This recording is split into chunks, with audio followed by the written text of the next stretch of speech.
Hello, this is Kate Jones for a case study, A Good Teacher Turns Bad, Module 13. Please forgive the background and that I don't have this in presentation mode, but every time I had it in presentation mode, it was freezing on me. So I want to make sure that I get this to you today and as cleanly as possible. So, a summary of the case. It's a difficult one. Mrs. Wilson is in a pretty comfortable position as principal of Crestview. It's an elementary school in a rural setting. It's a tight faculty. Most of them have worked together for many years. But about halfway through Mrs. Wilson's third year, a teacher named Mrs. Horton, she's first grade teacher of the year, she begins acting strangely, and this is as a result of her personal life. Parents are very concerned about their children in her classroom, and the teacher is defensive and confrontational when approached. So, what do we know? First graders are reportedly becoming withdrawn as a result of the teacher screaming at them. This is coming from the parents, and this is coming from letters that the parents wrote to the school board as well. These changes began when Mrs. Horton's husband left her, leaving her solely responsible for raising her two teenage sons, and this is probably very stressful on her.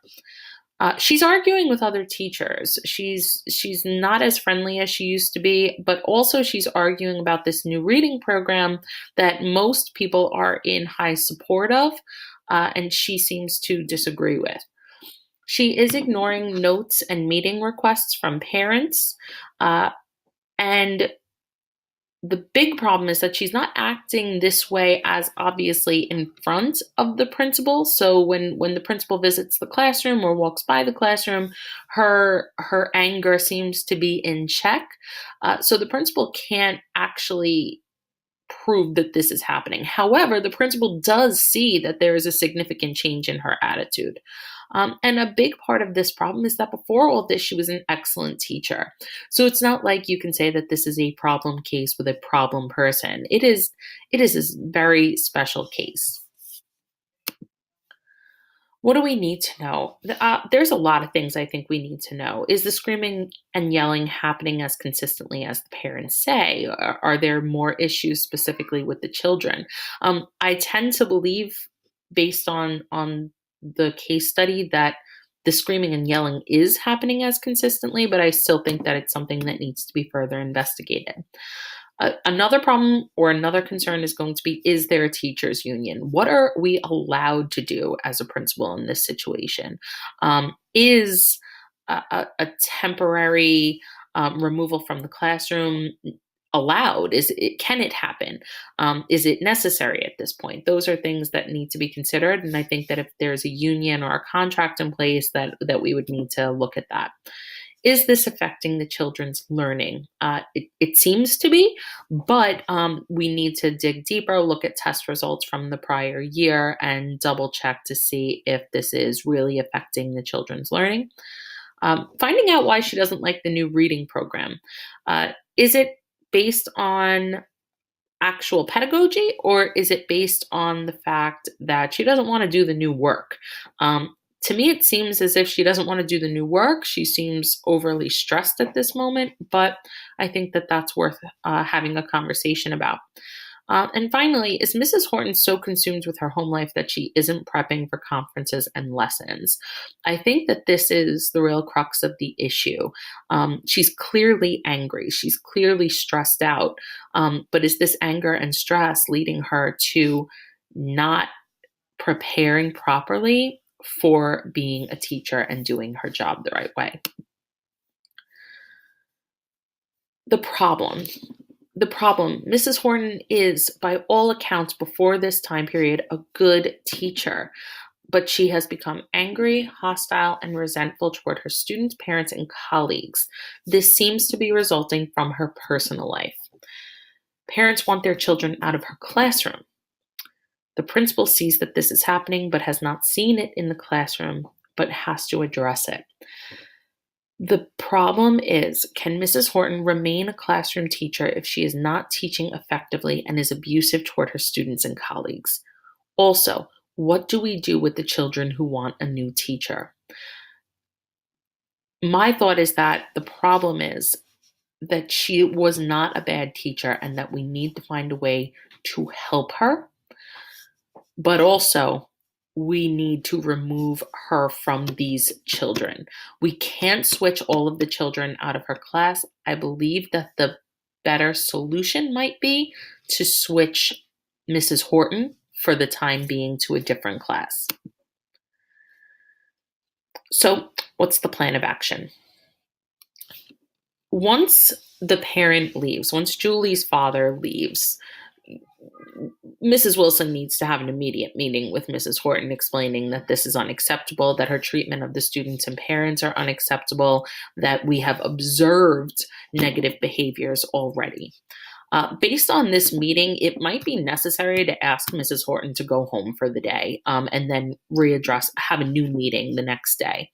At this point, I do believe that all documentation from the board, all documentation from parents that we've received so far needs to go in her professional file. If possible, it can be removed if there is positive change, but if there's no positive change, there needs to be a paper trail. And honestly, if probation is an option, I think that at this point, Mrs. Horton could possibly go on probation. I think that the biggest problem is coming from where Mrs. Horton goes at this point. It's clear that the damage has been done with a student like Julie, but if you move Julie, other parents are going to want their child out of that class also.